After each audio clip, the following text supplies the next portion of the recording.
Hi, thank you for joining us for another episode of the Love of Life podcast. Tonight we're going to talk about something that's a little bit different than what we normally talk about, mainly because it's really interesting and fascinating. And for you specifically, this is a rabbit trail that you've explored for a number of years. It's an ongoing interest. You've done a lot of research. Yes. And Yes. I just want everyone to know off the cuff that this is now the second time we have tried to go through this podcast, as we've just had technical fan difficulties with our children. Yes. Something went awry with their fan, so we had to stop it, and we decided to start it over again. So here we are. So we are going to talk about something very cool and interesting, a little bit off the beaten path from what we normally discuss, but nonetheless also very exciking, which is ancient Egypt, pyramids, monolithic structures, evolution, really across the world. Yeah. So, but go ahead. I'm introing it. Really? Yeah, you're starting okay. it. Yeah, you start us off. Oh, I will. Yeah. Yeah, because there has, for the last, I don't know how many years, I think in recent years there's been newer information, but for many years there was a lot of bad science and history surrounding monolithic structures, especially the pyramids, assumptions about how they were made, and really bad dating about when they were made, and the things that you've studied, you've watched a lot of videos and things, it's bad, it's wrong. And so some of these new things, these new discoveries, people exploring them, things that have been pointed out, make you question the whole narrative that's been, and really brings up some exciting, well, then what does this mean? Kind of questions. Right. And for some people listening, this won't come as a, oh wow, I didn't know this kind of thing. So if you follow people like Joe Rogan, Jimmy Corsetti, Graham Hancock, and many others, there's a lot of talk going on right now about these particular things that we're going to discuss. However, the aforementioned gentlemen, they are not claiming Christians. So I think part of their conclusions are completely wrong. But also, I think that they're asking questions and they're positing things that the scientific community, the archaeological community, has gotten wrong, and I think they're closer to the right answers about some of these things. So, yeah, we wanted to discuss that. Yeah, so how did you first get into Egypt and the pyramids? Like, what was the gateway for you? Well, I mean, I think as a young person, the pyramids, for any of us, that when we see this enormous structure, the structure is composed of 2.3 million blocks of stone out on the Giza Plateau in Egypt, and it is one of the ancient wonders of the world. It is breathtaking. I haven't had a chance yet. We haven't had a chance yet to go see it. At some point in life, we would love to, but it is an enigma, and it is extremely fascinating and interesting. I was at some point watching some video on YouTube that led me to another video, and before long, I started following a gentleman by the name of Brian Forrester. And his videos are great. You should check them out. He goes all around the world going to these ancient sites, and with a camera, he is taking you inside the pyramids, or he's taking you down into South America, and it feels like you're there. I mean, and then there's a lot of understanding about the world that I just did not have, and probably wouldn't have, because most of these places I'll most likely never travel to.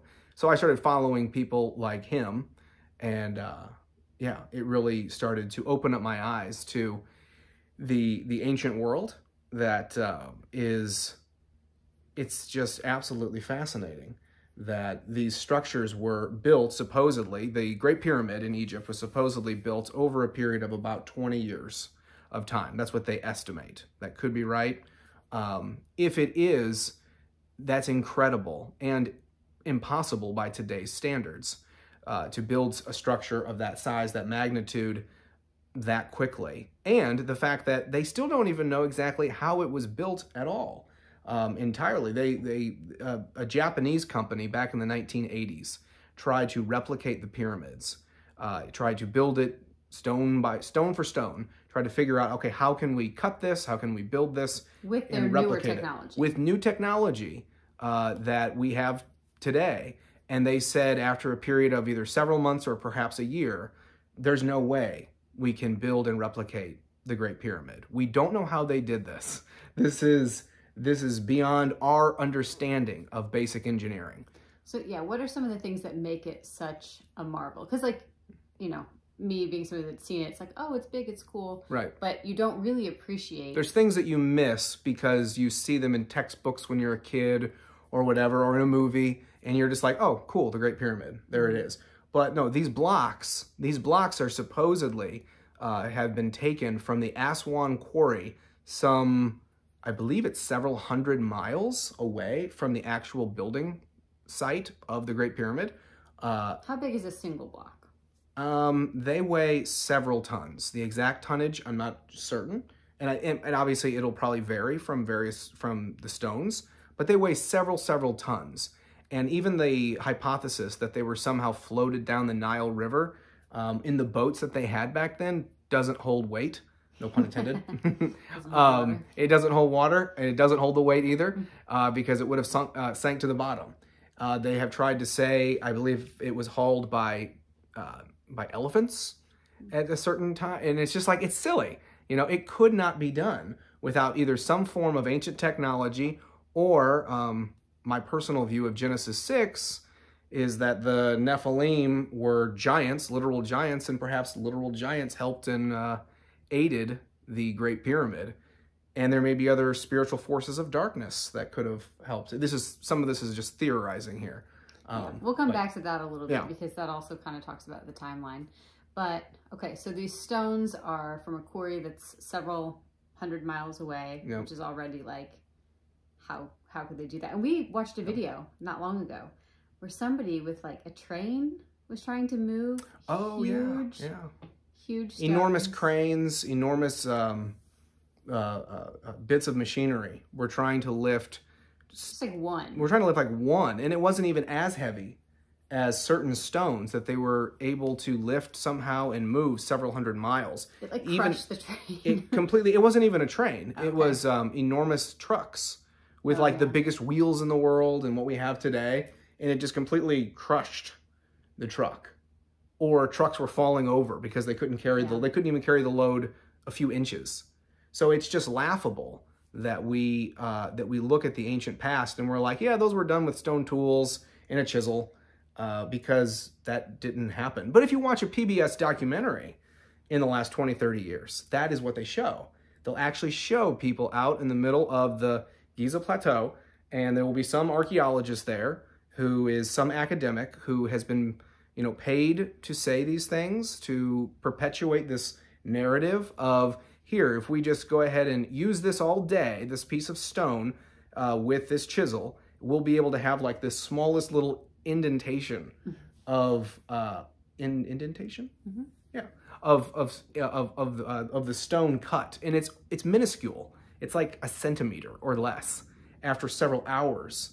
So they do a lot of sleight of hand with the camera work and such to make it seem plausible that they could have cut these stones somehow, but there's no physical way that 2.3 million blocks of stone were cut. And a lot of these cuts, that's the other thing too. If you watch a video like from Brian Forrester, a lot of these stones are cut perfectly, and then they're put together in such a way that you can't even put a credit card or anything in between.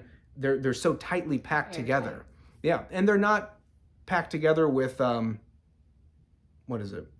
The way you put brick, cement, put brick. They're not glued together. They're not glued. They're just brought together in a perfect, cohesive way. And like not just two stones, but like everywhere you look. Pretty much. All the width, all the height. Yeah. Stone after stone after stone, perfectly interlocking. Yes. Perfectly next to one. And we haven't even mentioned talking about the tunnels. There's a whole tunnel system under the Giza Plateau that runs for, they don't even know how long. And if you watch some of these videos with the tunnels underneath Egypt, you go, these were perfectly cut out of the bedrock for like 40, 50 feet, if not even further, down into the ground. So there's all of these various things that we're like, how could this possibly have been done? And I think that, unless you have more questions about the pyramid, we can continue to talk about that. Just one, because I've also found this really fascinating. These tunnels that are elaborate and go down to where like there's no sunlight possible to get to them. They have no soot marks on the ceiling. So like people did not use fire to walk through and see. So how did people see? How could you, I mean, even in the middle of the day, You would not be able to see unless you had some sort of light source. I think it was their cell phones. That was probably, of course. Yeah. Yeah, we don't know exactly. So that's another enigma. That's another mystery as to how in the world they built these things without the need for fire. Because at the time, as far as what we know, they didn't have electricity, supposedly, or any form of it. Although if you look at a lot of hieroglyphics and you look at some of the Egyptian art, it sure looked like they had some kind of ancient batteries in various pictures, depictions. Light bulbs. I mean, there's some weird stuff. Some people think that the pyramid was somehow a conduit from like the sun to have solar power. Yes. Right? Like that's kind of a... The assumption is that the Great Pyramid was some kind of power structure, power plant of some kind. Doing what? We don't exactly know. But that it was at some point in time gold encased, and that also if you go into, I believe it's the Queen's Chamber or the King's Chamber, the Queen's Chamber, you can go inside. It's very cool. If you haven't seen a video on somebody who has walked inside the Queen's Chamber in Egypt and the Great Pyramid, look that up because it is awesome. People walk in there, and if you walk up to a certain part of the wall, you can basically sing out or breathe. Any noise. Make a noise, and the noise that comes out, that protrudes out of, and it bounces off all the walls, is F sharp. The actual note, F sharp. It's peculiar and weird. The room is tuned to F sharp. Yes, the acoustics in the room are somehow tuned to that. I can't even wrap my mind around that. But no, but it's bizarre. So if you haven't seen a video of that, check that out. It's very cool. And this is not the only monolithic structure that has unique qualities like this, with stonework being brought from a quarry that's far away, perfect cuts. Yeah. What else? Well, there's, I mean, nearly, as far as I have researched and seen, I would say every country, but on every continent, I'm pretty confident in saying this. There is, well, we don't necessarily have, South America. South America we do. North America, there are structures, there are lots of satellite regions that, what do we live, Cahokia Mounds? Mm-hmm. Like there's mounds and things like that. There's no Great Pyramid. Yeah, there's no stone, there could be under the rock, there could be under the ground with a lot of the LiDAR studies they're doing nowadays. So what I've just discovered recently is they're doing LiDAR studies in South America, and they're finding tons of places that were not thought to have been populated. There are now lots of conjecture saying, oh wait, we actually see with LiDAR research, we see all of these various places that were at one time. Yeah, so it's like, I don't know how the technology works, but somehow we're able to see underneath the ground somehow with I don't know what kind of technology it is. It's just called LiDAR technology. And you can see that there were various structures that were built over who knows when. We don't know. Oh. But all around the world, there are all of these various enigmas that you can look at, especially in South America. You can see maybe Machu Picchu, for instance. If you watch a video on that, you can see a structure that has massive stonework, and it's perfectly conjoined together. And then you can see on top of the perfect stones that are enormous, you can see later civilizations that have come along and built with smaller stones. Mm-hmm. Well, the question that you have is, how is it that the ancients who had supposedly more primitive technology, how were they able to build these vast structures? Superior craftsmanship to the later people that came. Exactly. Yeah. So, all that to say, evolution is laughable. Truly. It is, because here's the thing. The premise of evolution is that man is evolving. Over a long period of time, man is evolving. We came from the caves. We came from apes, which is just complete ludicrous. And not just the biblical record, but the archaeological record. They coincide with one another. Obviously, we were able to do things at one point in history, whenever that exactly was, we don't know, but we were able to do things in history that we can't even figure out anymore. If we came from the caves as ape men or cavemen, the enigmas of the world, the Great Pyramid and many, many other pyramids, they don't make any sense. They don't make any sense at all. There's no accounting for it. Right. Yeah, which is really cool. Yeah. So with the timeline, because nobody really knows, and a lot of these guys that you follow that talk about this stuff, they believe in evolution. So the timeline they give is, Oh yeah, wonky. it's, Now the one thing that I would concede, and this is mere conjecture, is they say that something happened about 10,000 years ago. Young Earth people like us, we don't even view the world as a complete 10,000 years old planet. But frankly, I'm less concerned about them saying 10,000 years. When they start saying millions and billions, that's when I'm like checking out. That's when I'm thinking, why? Why does it have to be that long? Mm-hmm. It just is, I don't agree with those timelines at all. They say 10,000 years, there was some enormous event in history. I wonder what that could be. They come up with other things.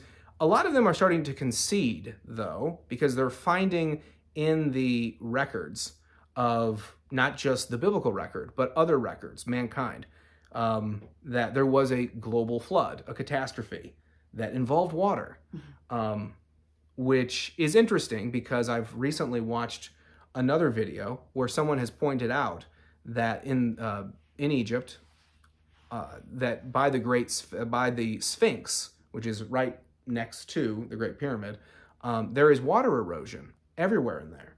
And Egypt hasn't had water in a very long time, several hundred years. Inside a lot of on the outside. So literally on the outside, but also on the inside. And it's enough water erosion that has made people rethink the narrative of what went on in Egypt. Why was there so much water erosion there? So if you look at the Great Pyramid, someone pointed this out recently, it looks as if, from one side of it, it looks as if a wave, there's water erosion on the pyramid itself, and it looks as if a wave knocked a huge chunk off the side of a pyramid, which, this is where we just theorize here, this is where I wonder if the Great Pyramid and possibly other pyramids were built before the flood. Then who would have built them? Who does that mean? Who does that point to? Early man. Early man. Potentially back to the Nephilim. Potentially back to the Nephilim of Genesis 6. If there was, and I do think there was, I have followed the work of Michael Heiser for a little while now and others. There really was something that was going on before the flood with the world that I just don't think we're privy to. We don't have the complete story. We can theorize. So part of what we're talking about right now is just mere conjecture, and some people have other opinions about it. I don't think we can be as staunch on our thoughts with this, other than just to kind of have fun and spitball what may have taken place and what was going on at the time before the flood. But it was obviously, it was obviously so bad that God had to wipe out the world in a flood. Things are really bad right now, and we've been promised that a flood isn't coming again. So I don't think we've reached the capacity for that measure and amount of sin in the world.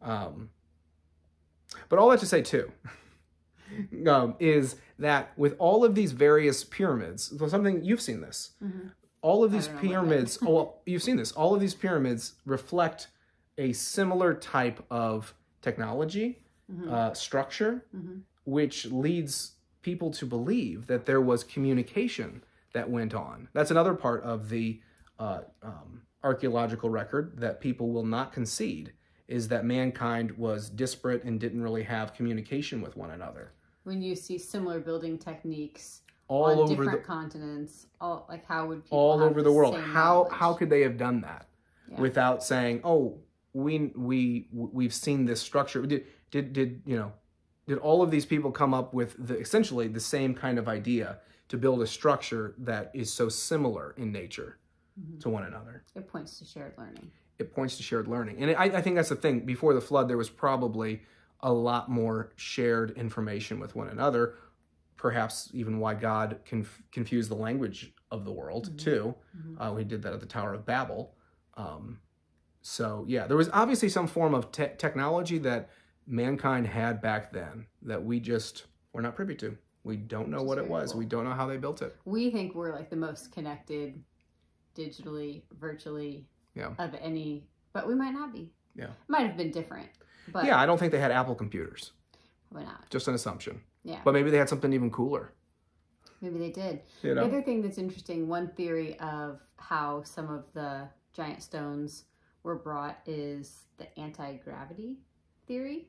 There's an anti-gravity theory of some kind, which I don't even know how that would. I don't know how that works. Or... But tell about the guy in Florida. Oh, I cannot remember his name. I think it starts with an L. Okay. But anyway, there's a guy down in very far south of Florida. Are you Southwest Florida? Yeah. Southwest Florida. Yep. That essentially said that he understood how they built the pyramids, and he built a structure out of coral, like coral stone work. Lots of structures. Lots of structures. But he said that he figured out anti-gravity in the 1920s. I might be a little off on the date of that, but yeah. So he did build a structure by himself. And like at night. At night, and a stone, like a whole stone park. I wish I had like a gate door that's like this on a crazy hinge that opens in a weird, cool way. He actually built it, the whole thing, as like a memorial to the woman he loved. That's right. Yeah. We'll have to look it up and put a link to something about it in the footnotes. But he never shared what. He never shared what it was. And those stone, the coral's not as heavy as like the limestone or whatever. It was not the same feat as the pyramid by any means, but it was still a feat, especially for one man to do that. Yeah, if he somehow did figure out anti-gravity, then yeah, for one man to do that, that would kind of make sense. It's just a cool thought. Yeah. There's also the sarcophaguses. Yes. I don't know where those are at, but those are interesting. Yeah, those are in... I'm going to blank on the name and then remember it in a few minutes. But there is another spot in Egypt where there are sarcophaguses? Sarcophagi. I think that's the plural form. But there are multiple boxes that are enormous and weigh multiple tons. I think like 50 to 100 tons. And they're down in tunnels under the ground. And a lot of these boxes have their lids blown off, with even mysterious gel-like substances nearby. It's just weird. It's bizarre. The ancient world... huge. And they're enormous. Again, they're like perfectly perpendicular. They're like perfectly shaped boxes out of giant stone, like bigger than a person if a person's standing next to it. Like a person's head maybe reaches the top. Yeah. And they have some in various stages of development. Yeah. One of them even was in the middle of the tunnel, as if they didn't get it inside all the way, as if their work was interrupted. Yeah, and then you do have some like Egyptian hieroglyphics, but they're like clearly crude versus like the actual boxes that are finished that are like completely smooth surfaces. Yeah. So again, it's like another culture coming along. It's like the Egyptians did not build these things. No.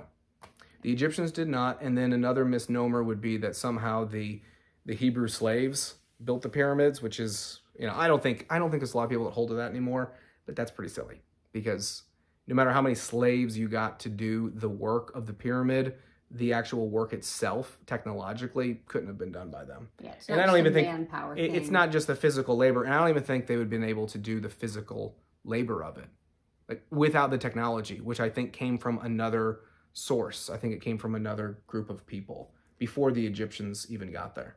So 20 years for the Great Pyramid, and like we have structures that can hardly even last for 20 years. Yes. There's such a difference. Well, that's one of the things that we talk about, is that when we see a building come down and we know that's like, oh, that building was built during our lifetime, which is 30-something years, right? Yeah. Like we'll see a building and we'll be like, wow, they don't build buildings the same to way. Last. Like our house right now that we're in was built in the 50s. This isn't going to be here. It wasn't built to last. It wasn't built for 100 years from now. I guess it could be 100 years, but 1,000 years? No way. Yeah. No. But the Great Pyramid, as long as they don't bomb it or do something crazy, it's going to be there. which is very cool. It's very cool. Yeah, these ancient structures will be there when all of the McDonald's and malls and all of these and churches that are built like barns and malls, all of these structures, we don't build things to last. But back, this gets into architecture and more or less talking about cathedrals, because at least cathedrals were built to last for several hundred, if not 1,000 years. And there are such cathedrals that are still standing that are awe-inspiring, when in reality, yeah, we don't even build beautiful things to last anymore. Yeah.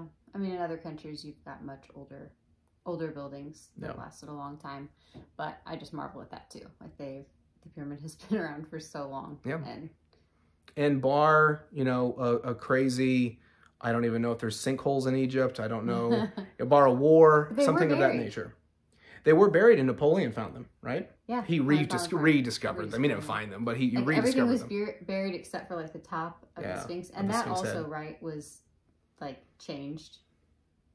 Yes, the Sphinx head at one time definitely was something else. They're not quite sure what it was. They think it may have been the head of a lion. But yeah, they can tell that there has been a lot of change. Well, there's even been updates to the Sphinx in the last 20, 30 years, if not even a little before that. But they have done work to preserve it. Okay, and then also with the pyramids, there are tours you can take, and there are places you can go, but there are a lot of restricted places. Like, can you tell us a little bit more about that? Sometimes these guys get to go to like a newly opened portion, but like there's a lot of mystery around what else is there that the public's not allowed to ever see. Some of the tunnel systems, a lot of the tunnel systems, people can get into with special tours and such, but there's still, even for that, there's a lot of times where they're told, you can come here, you can't go over there.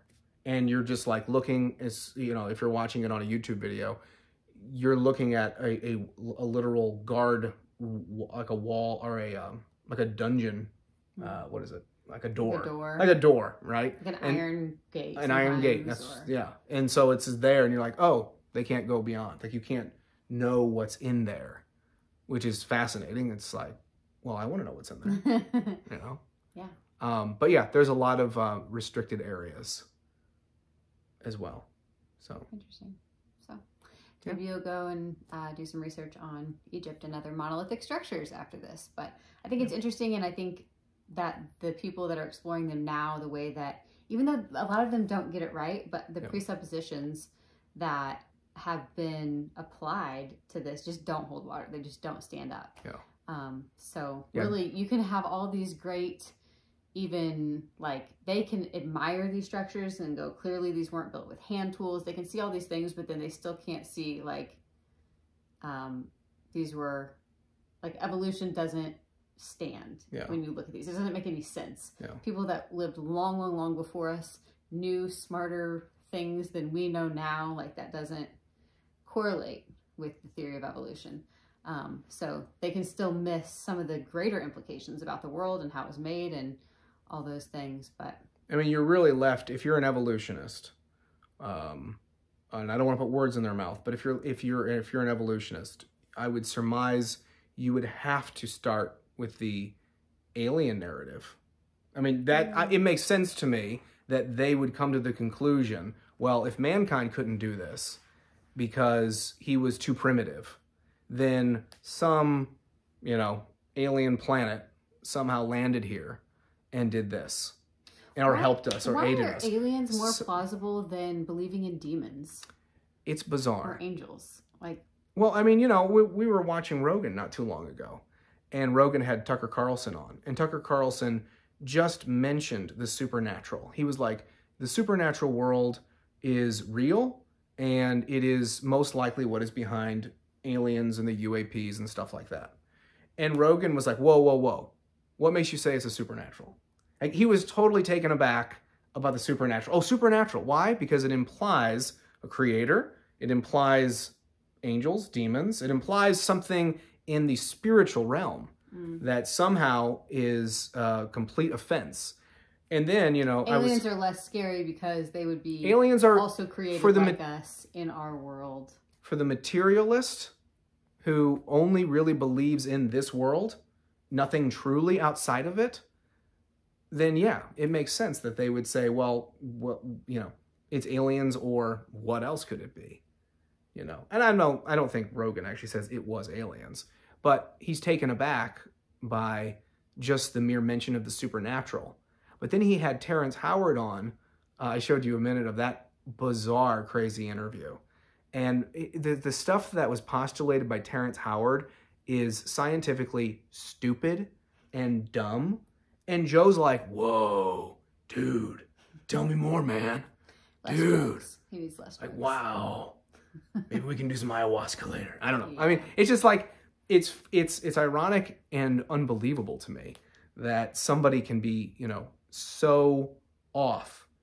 And for the lost person, he's going like, he's eating it up. Like, whoa, man, that's why I had you on my show today. I wanted to know more. But, you know, Tucker Carlson comes on there and he's like, it's the supernatural. And Joe's like, whoa, supernatural. I don't know if we can go there, man. Like, that's too far out for me. It's like, what? Are you kidding me? It's bizarre. It's totally crazy. Yeah. All right, do you have any more questions about ancient structures or anything? Are we good? Is there anything I missed? Any other monolithic structure that you really like or you've watched? I like them all. Easter Island is pretty crazy. And they actually think that on Easter Island, where there's all, I've shown you like the fat guy figurines or whatever that they have out there on Easter Island. I don't remember. All right, well, they actually think that, I think that if you unearth them, they're far deeper into the ground than just the mere heads that are sticking out. Oh. That's the supposed thought on that. I don't know that to be a fact, but there's some weird stuff on Easter Island to look up. Interesting. Okay. Yeah. Now I'm really curious about what is buried beneath. What story is yet to be told in North America and other places with that technology that they're... Yeah, there's a lot. Well, there's also been stuff found, people using Google Earth. Yeah. Oh, yeah. All the time. It's crazy. Yeah. Well, we haven't even talked about the, what is it? The Eye of the Sahara that they're now attributing, what is it? Atlantis. They're now attributing Atlantis to being possibly the location of, which is super fascinating and interesting. But we can talk about this again. Yeah. Yeah. Anyway, Let's do that. Thanks for joining us. Yeah. Thank you.